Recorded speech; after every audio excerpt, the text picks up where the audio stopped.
हर साल जापान में around 25 lakh foreigner आते हैं। इसमें से एक बड़ा चंक घूमने के लिए ही आते हैं, बट अराउंड 1 लाख लोग यहाँ पर परमानेंट सेटलमेंट के पर्पस से आते हैं, जिसमें mainly workers, students and permanent residents होते हैं। Japan is famous for its advanced technology, amazing fast paced lifestyle, amazing mix of traditional and modern culture etcetera के लिए। यहाँ परमानेंटली सेटल होने के लिए कई सारे स्ट्रॉन्ग रीजंस हैं, जैसे कि यहाँ की high quality of life, world class health care, job opportunities, excellent public services and infrastructure, education systems, permanent residency benefits etcetera etcetera. और यही वजह है कि यहाँ दुनिया के हर देश से लोग आकर बसना चाहते हैं। बट सबसे इम्पोर्टेंट बात ये है कि क्या ये उतना वर्थ इट है भी? क्या यहाँ पर सच में लाइफ उतनी ही अच्छी है जितनी बाहर से दिखती है? आज हम बात करेंगे इसी मुद्दे पर कि जापान के बारे में वो कौन कौन सी बातें हैं जो इसे एक ऐसी कंट्री बनाती हैं जहां शायद आप कभी भी जाकर सेटल नहीं होना चाहेंगे। So in this video let's talk about the dark side of Japan.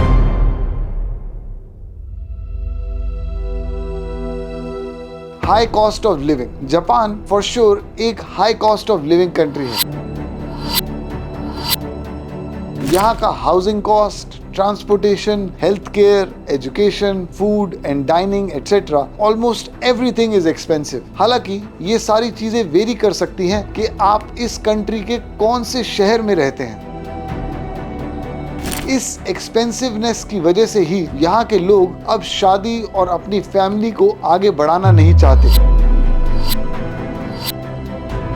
क्योंकि उन्हें लगता है कि उनकी सैलरी में अपनी फैमिली को प्रॉपर तरीके से मैनेज कर पाना मुश्किल हो जाएगा। 2023 में पिछले साल के मुकाबले नंबर ऑफ मैरिजेस में 6% की गिरावट देखने को मिली। इसी वजह से बहुत से लोग बच्चे भी पैदा नहीं करते, और जिसका रिजल्ट जापान में आने वाली एक बड़ी क्राइसिस है। इसी से रिलेटेड मैंने एक वीडियो भी बनाई जो आप मेरे चैनल पर देख सकते हैं। Gender inequality.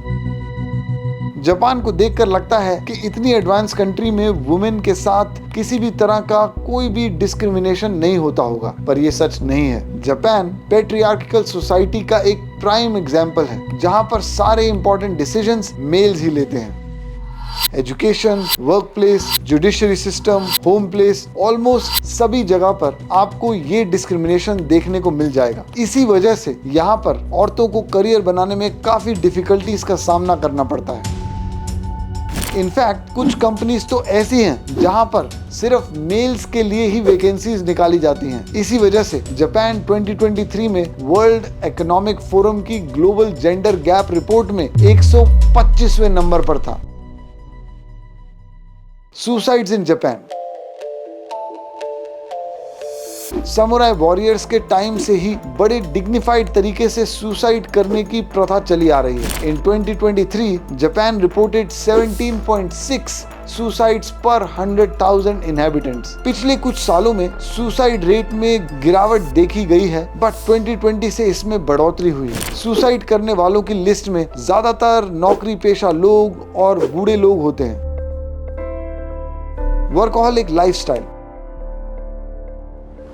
जापानीज लोग बहुत ही डिसिप्लिन्ड होते हैं, पंक्चुअल होते हैं और सब कुछ टाइमली एंड परफेक्टली करते हैं, लेकिन साथ ही वो बहुत ही वर्कहॉलिक भी होते हैं। यहाँ पर लोग 14-14 घंटे तक काम करते हैं। जापानीज लेबर लॉज के अकॉर्डिंग हफ्ते में 40 घंटे ही काम करने का rule with a maximum 8 hours per day है। सेकेंड वर्ल्ड वॉर के बाद से ही यहाँ पर इकोनॉमिक रिकवरी के लिए इस वर्कहॉलिक कल्चर का ट्रेंड बन गया, जो आज भी ऐसे ही चल रहा है। आज भी बहुत से लोग 8 घंटे से ज्यादा काम करते हैं, जिसके लिए उन्हें एक्स्ट्रा पे किया जाता है। बिजी स्केड्यूल और ओवर टाइम करने की वजह से लोग प्रेशराइज्ड, डिप्रेस्ड और अकेले पड़ गए हैं। Population crisis.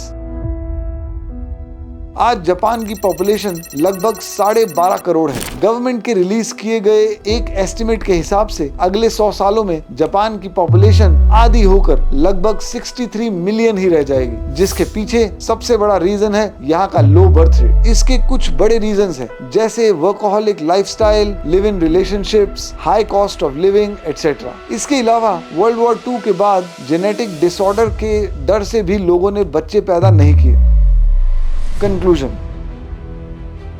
सो बाहर से दिखने वाला इतना attractive, fascinating and incredible country के कुछ बड़ी प्रॉब्लम्स पे ये थे मेरे व्यूज। बट इसका मतलब ये नहीं है कि आप अपने जापान के ट्रिप को स्किप कर दें। ये एक बहुत ही अमेजिंग कंट्री है जिसने वर्ल्ड वॉर 2 में हुए इतने बड़े लॉस के बावजूद 80 सालों में दुनिया के चौथे सबसे बड़ी इकोनॉमी में अपने आप को शामिल कर लिया है। तो यहाँ घूमने में आपकी प्लानिंग में थोड़ी हेल्प कर सकता हूँ, क्योंकि मैंने ऑलरेडी जापान की फुल आइटनरी बना रखी है जो आपको मेरे चैनल पर मिल जाएगी। ऐसे ही कंटेंट को देखने के लिए मेरे चैनल को सब्सक्राइब कर दीजिए और अगर ये वीडियो अच्छी लगी हो तो इसे लाइक कर दीजिए। Until next time, bye bye.